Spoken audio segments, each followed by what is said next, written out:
안녕하세요. 이번 시간에는 유전자 검사를 통해서 질병을 예측할 수 있을까? 마치 우리가 일기예보를 예측하는 것처럼, 날씨를 예측하는 것처럼 개인마다 다른 유전적인 특징, 질병에 대한 특징을 예측할 수 있는 것이 가능할 것인가에 대해서 말씀을 드릴게요. 여러분도 다 그날의 일기예보를 통해서 그날의 어느 정도 날씨를 예측하고 우산을 준비할 것인지 어떤 행사를 계획하는 데 큰 도움이 될 겁니다.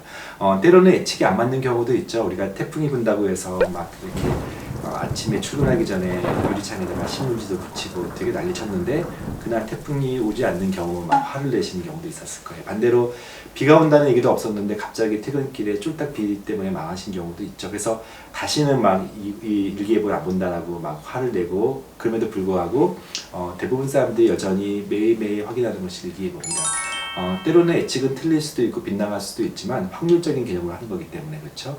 그러나 우리 과학적으로 예측이 되고 어떤 면에서는 정확히 우리 근거에 맞다 그러면 많은 사람들 큰 도움 받을 수 있을 것 같아요. 자, 질병도 마찬가지입니다. 어떤 특정 질병이 내가 예측이 된다면 어떤 여러분들 행동이 있겠습니까? 어떤 사람은 두려움이 있을 수도 있겠죠. 뭐 치매나 암 같은 것이 남들에 비해서 좀 높다라고 했을 때 별로 기분 좋은 사람은 없을 거예요. 그럼에도 불구하고 여기서 말하는 예측이라는 것이 반드시 된다는 진단이 아니기 때문에 우리가 얼마든지 예방할 수 있는 길이 있기 때문에 그 예측을 통해서 자신이 어떤 특정 검사, 특정 행동을 통해서 예방할 수 있다는 길만 보여준다면 사람들이 궁금해합니다.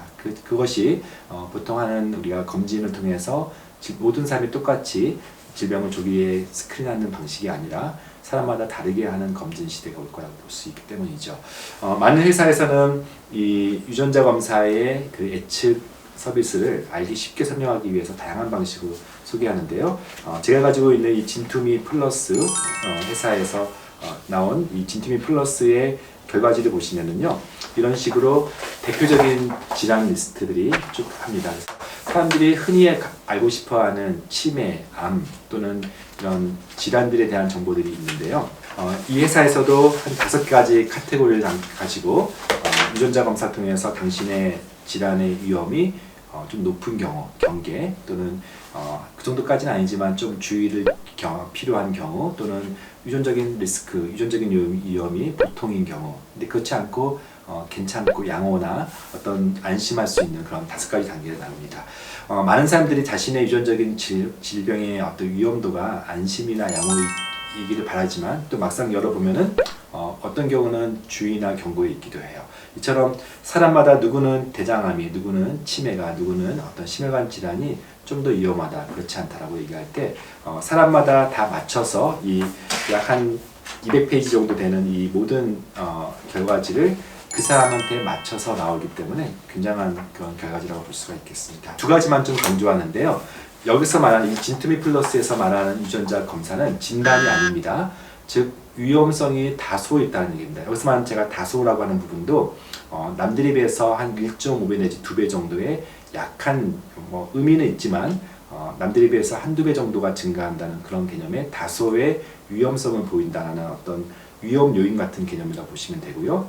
또 여기 있는 결과지는 유전적인 소인만 가지고 설명합니다. 예를 들면 폐암 같은 경우도 담배를 펴서 생기는 것이 좀 더 우리가 많이 상식적이죠. 폐암의 어떤 담배적인 요인을 고려하지 않고 유전자 요인만 가지고 폐암을 보는 거기 때문에 한계가 있습니다. 그래서 진정한 의미의 위험이라는 것은 유전적인 소인과 또는 내가 담배를 피는지 또는 다른 요인들이 있는지를 같이 비교할 줄 알아야 되겠는데 많은 사람들이 자신이 담배 피는 것은 스스로 알죠. 그러나 부모님으로부터 받은 유전자 검사를 하기 전까지는 유전적인 소인을 알 수 없기 때문에 이번 결과를 같이 가지고 2가지를 같이 비교하는 것이 중요합니다.